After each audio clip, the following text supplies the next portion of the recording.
Muita gente acredita que mentir só é pecado quando há má intenção. Mas e quando a mentira surge para evitar conflito, poupar alguém ou não gerar problema? Será que nesses casos Deus entende? A verdade é que essa é uma situação comum no dia a dia, no trabalho, na família, nos relacionamentos e até dentro da igreja. Pequenas distorções, omissões ou frases que não correspondem totalmente à realidade parecem inofensivas, mas produzem efeitos profundos. Neste vídeo, vamos estudar biblicamente se mentir para evitar conflitos é pecado, porque a Bíblia trata a verdade como algo central na fé cristã e quais são as consequências espirituais de escolher a mentira, mesmo quando ela parece necessária, real do próprio Deus. Ele não apenas fala a verdade, ele é a verdade. Tudo o que Deus faz, promete e sustenta está fundamentado na verdade. Por isso, a mentira não é apenas um erro moral ou um deslize de comunicação, mas uma ruptura direta com o caráter divino.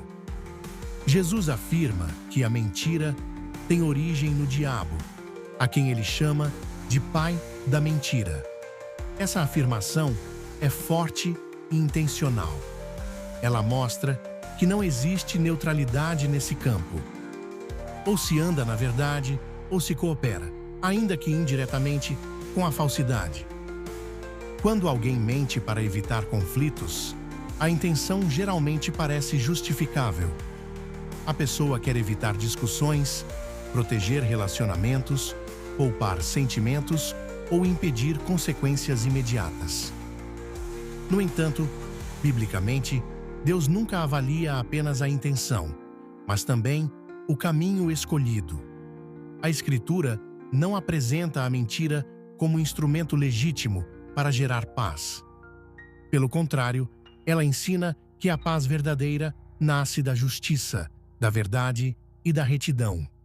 Qualquer paz construída sobre a mentira é frágil e ilusória. A vida de Abraão ilustra isso de forma muito clara. Em 2 ocasiões, ele mente dizendo que Sara era sua irmã para preservar sua própria vida. Humanamente, a estratégia parecia sensata. Ele queria evitar conflito e perigo. No entanto, o resultado foi exatamente o oposto. A mentira expôs Sara a risco, gerou constrangimento público, comprometeu o testemunho de Abraão diante de reis pagãos e criou situações que precisaram de intervenção direta de Deus. A promessa não foi anulada, mas a mentira trouxe vergonha e consequências desnecessárias. A Bíblia mostra que mentir não protege, apenas adia e agrava problemas. Outro exemplo ainda mais contundente é o de Ananias e Safira. Eles mentem não para causar conflito, mas para manter uma aparência espiritual diante da comunidade cristã. A intenção era evitar questionamentos, preservar a reputação e controlar a narrativa. No entanto, a consequência foi imediata e severa. A mentira deles não afetou apenas uma relação humana, mas contaminou o ambiente espiritual da igreja. O texto deixa claro que o problema não foi o valor entregue, mas a falsidade do coração. A tentativa de sustentar uma imagem por meio da mentira resultou em juízo e temor em toda a comunidade. A Bíblia também mostra que a mentira sempre exige manutenção. Davi, por exemplo, ao tentar encobrir seu pecado, entra em uma sequência de enganos que culmina em tragédia. O que começa como uma tentativa de evitar exposição termina em culpa, sofrimento e consequências familiares profundas. A Escritura ensina que a mentira tem um efeito progressivo. Ela se multiplica, se aprofunda e gera danos que vão além do momento inicial. Jesus também nos ensina que a boca fala do que o coração está cheio.